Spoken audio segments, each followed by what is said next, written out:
I brought an unbound volume by Edward Curtis when he made a trip to Alaska late in his life, like in the 1920s. And he came along the western Alaska coast, Nunivak Island to King Island to Kotzebue, where my hometown. And he also went up to Selwyn and to Noatak. It turns out that one of our relatives was his translator. And so these photographs basically are in my hometown area, and some of the people I actually knew. With the volume that we have here, you selected a few that were of personal interest to you. I don't think that you had ever looked through this book, had you? No, I've had it for about 40 years, and so I just kind of stored it away and until I heard you were coming to town, and so I started taking a look this morning, actually, and I found a particular one that was a big surprise to me. That's my adoptive mother right there. It's amazing. In the middle, her name was Non Rerer in Inupiaq, but her English name was Priscilla Hensley. And so that took me by surprise. So you had no idea that a picture of your mother was in this, right. This volume? That's right. The other picture, of course, was this one here. This is the first one. It's the only one that's tinted.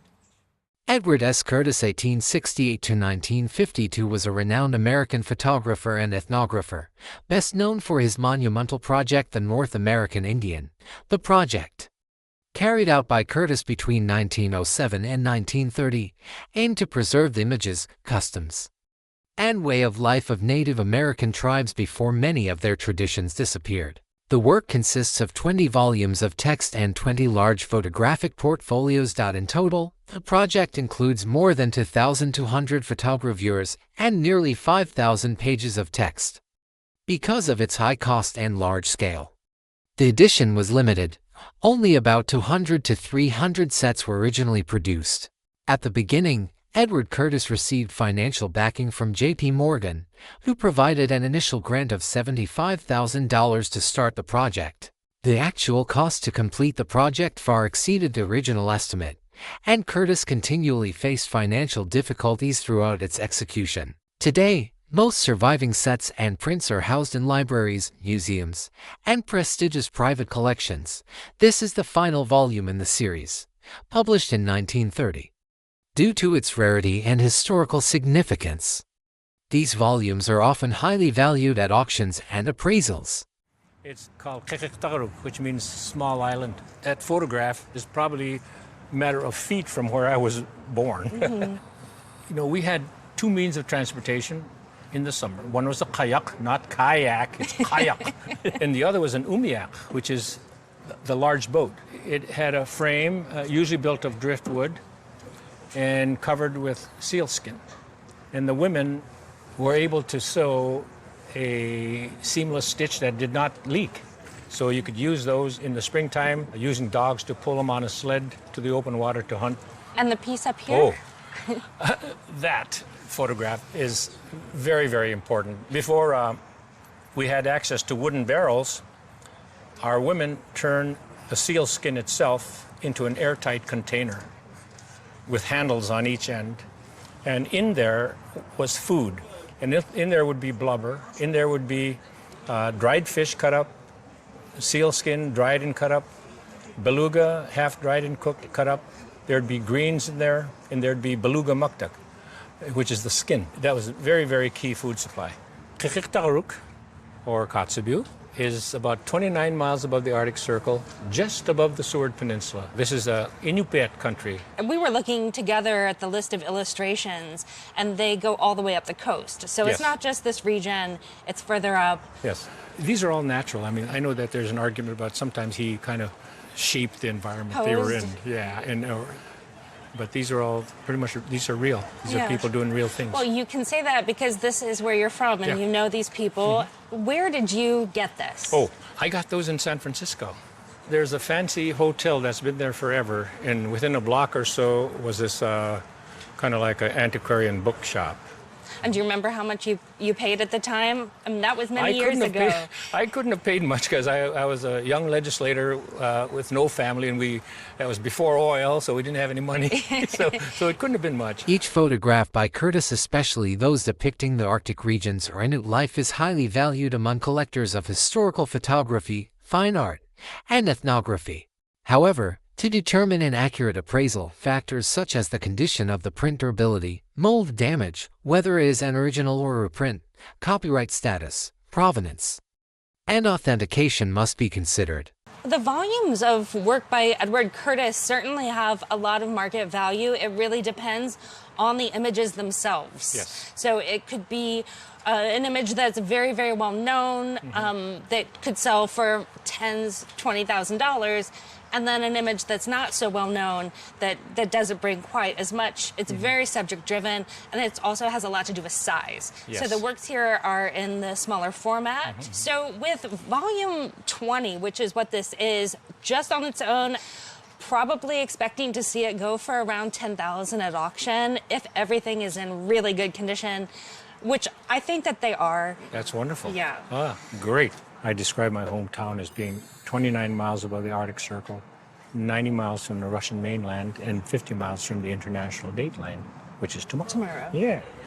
It's a print of Buffalo Bill. It was given to my great-grandfather. He immigrated from Italy to Pueblo, Colorado, and they lived on the mesa and then went by wagon train to Greenhorn. They had bought some property there. It had a well. It was the only water between Pueblo and Walsenburg on the old highway. It was said that when the stagecoach was running, Buffalo Bill came through. He took a liking to my grandfather and gave him this picture, and they hung it in the restaurant that was there. Fantastic. When would that have been? In the early 1900s. This portrait depicts Buffalo Bill William F. Cody, 1846 to 1917, one of the legendary figures of the American Wild West. Rendered in pastel on a dark background, the artwork captures an older man with long silver hair, a thick mustache, bright eyes, and a confident smile. He is dressed in a dark coat and white shirt, topped with the wide-brimmed hat that became part of his iconic image. The painting holds not only artistic value, with its traditional portrait style and soft, expressive strokes, but also deep historical significance. It preserves the image of a cultural icon whose Wild West shows shaped the world's imagination of frontier life in the late 19th century. Through its focus on character and expression, the portrait conveys both the rugged charm and enduring legend of Buffalo Bill. In his era, Buffalo Bill was the biggest performer and the biggest name and one of the most famous people in the world. The fact that he was so well known was word of mouth, it was newspapers, there were no radios, and it was posters. So Buffalo Bill began his career as a scout and a plainsman on the plains. He was a buffalo hunter, that's where his name comes from. He ran with the Pony Express for a short time. He was in the U.S. Army for a little while, and eventually taking this legitimate, colorful background that he had, he started up his own Wild West show, Buffalo Bill's Wild West. And when you brought it in, I saw it and I was like, Buffalo Bill is so famous, and his posters helped make him famous. And I know a lot about posters, and I know a lot about Buffalo Bill, but I've never seen this image before. And I was like, that's unusual, because I thought I'd seen it all. Buffalo Bill was a showman, and he would always dress as a frontiersman. He was a fancy frontiersman with his buckskin jackets and his cowboy hat. But here he's dressed a little bit more like Johnny Cash. Yeah, very subdued, yeah. Almost funereal, right? So I thought, oh, maybe this is a posthumous print. But then you look at it, and it says, yours cordially, Colonel W.F. Cody, Buffalo Bill. So it's while he's still alive. And then I looked more closely, and it's really faint, but in the lower right-hand corner, you can see that it was printed by the Courier Litho Company in Buffalo, New York, and it's dated 1907. Okay. So this is a 1907 lithograph, and Bill, although he died in 1917, by 1907 his career was not as large as it had been a few years prior to that, but he was still performing. If verified as an original piece from the time when Buffalo Bill was alive or shortly after his death in the early 20th century, its value could be very high at auctions specializing in American art and history. Beyond its artistic value, the painting also carries symbolic significance, closely tied to the legend of the American West. What do you think this is worth? I tried to get it appraised once, and they said it was anywhere from 200 to it could be more. That's a very general appraisal. Yeah, it was. But I love it, and it's been a part of the family forever.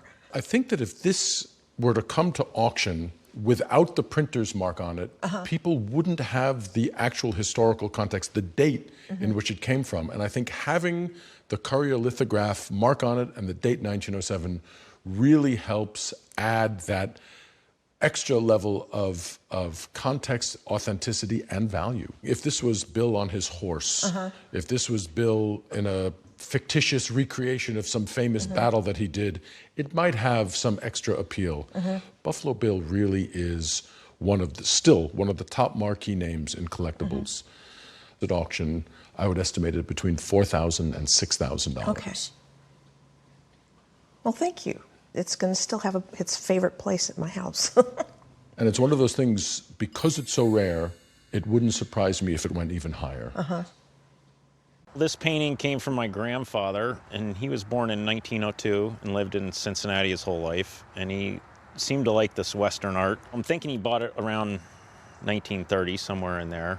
It's by William Dunton, and the guy is Ben Lilly, who is a famous hunter, killed the last bear in the Gila Wilderness, I think, last grizzly bear. My grandfather died in the early 90s. My parents had it since then, and then I was just back east from my dad's memorial, and my mom gave it to us, and we carried it back on the plane with us. One of my favorite things about looking at paintings is often looking at the back of the paintings, because there are always interesting things to see, and when there isn't anything interesting, that's also interesting too. But in this case, we've got a wonderful inscription and a label from the frame shop in Cincinnati, where it was sold. Yeah. I was wondering if you might read to us this inscription. Certainly. It says, "Portrait sketch Lilly, big game hunter and scout, age 70 years, by W. Buck Dunton, Taos, New Mexico." W. Herbert Dunton was a renowned American painter closely associated with the subject of the American West. Born in 1878 in Maine, he showed a passion for drawing and nature from an early age. Before becoming a professional artist, Dunton worked as a cowboy and hunter in the West, which gave his artworks an authenticity and richness of lived experience. He later studied art in Boston and New York and worked as an illustrator for several prominent magazines in the early 20th century. In 1912, Dunton moved to Taos, New Mexico, where he became one of the founding members of the Taos Society of Artists, a pioneering group that introduced the imagery of the American West and native culture to a wider audience. Dunton passed away in 1936, leaving behind a body of work of great value, now housed in major American museums and highly prized by international art collectors. Ben Lilly was quite a character, as you said. Yeah. Who was it that he guided? It was Roosevelt, yeah. Roosevelt, Yep. yeah. He's like this mix of John Muir and Rambo. I mean, he is killing bears and cougars with a knife. From the reading I've done about Lilly, he didn't smoke, he didn't drink. We know his death date, December 17th, 1936. If this is when he's 70, this would have been done 1925 or 26. And the artist, Buck Dunton, he didn't even get to Taos until around 1915 permanently. He visits there in 1912, but he moves there in 1915. Lilly was already there by 1911. So when exactly they struck up a friendship, I don't know. But based on that inscription, it's going to be around 1925 or 26 that this was done. And at that point, Dunton is well established as one of the Taos Society of Artists and is quite successful in his own right. It makes sense that your grandfather bought it in Cincinnati because one of his fellow society members Sharp in particular had deep connections to Cincinnati, and the Tau Society of Artists were showing and selling paintings in Cincinnati. Dunton is on a, we don't know where it's going to stop, rise in value. Even though this is only 7.5 by 5 inches, it's a little oil on canvas. The painting holds not only artistic value but also reflects the image of the American West in the early 20th century. Dunton and the artists of the Tau Society played an important role in shaping the vision of the West in American art and culture, and this work stands as a clear testament to that legacy. It has the things we want from Dunton. It has some really beautiful color and this intense brushwork. I mean, it's almost like a sculpture. It's very three-dimensional. At auction today, conservatively, I would say it's worth about $12,000 to $18,000. Okay. Well, good. I'm glad it's not worth more than that. That way we can hang on to it. We've put together a little Bob Ross Appreciation Society today. So I'm a fan, and I actually didn't think that I'd ever possibly either see one in person or ever have a hope of perhaps finding one for sale somewhere. They just never come up for auction, and trust me, I keep my eyes out. This is kind of a big deal for me personally. I watched when I was a kid, and he's the reason I picked up a paintbrush for the first time. So people have a very emotional connection. Look, I'm tearing up. People have such an emotional connection to Bob. Bob Ross, 1940 to 1995, was an American painter, art instructor, and television host, best known for his show The Joy of Painting, which aired from 1983 to 1994. He became widely recognized for his gentle voice, calm demeanor, and ability to inspire people to believe that anyone could learn to paint. Ross's artistic style is closely associated with the wet-on-wet technique, which allowed him to complete a landscape painting in a short amount of time. And you can say whatever you want, whether you like the scenes or you don't, or they're your style, but he's therapy for so many people, and people love him, so his paintings sell for a lot of money. I'm holding one of your paintings, so you have two, and you each have another Bob Ross. How did you get them? Oh, my parents got them in the 70s. Quonset hut sale. Salvation Army. It was a Christmas gift to my parents in the 1970s. They were all acquired locally, and they were all done by Bob Ross when he was at Eielson Air Force Base in the 70s. And when he left the Air Force, he went back to the lower 48, and he began his TV show actually in 1983 out of a small PBS station in Virginia was the first series, but it didn't have very wide distribution. So it wasn't really until 1984 that most of the country was starting to see The Joy of Painting. And 10 years later, in 1994, they wrapped it up after doing 31 seasons and over 400 episodes. His works often depict the majestic beauty of American nature, particularly Alaska where he once lived, and drew much of his inspiration.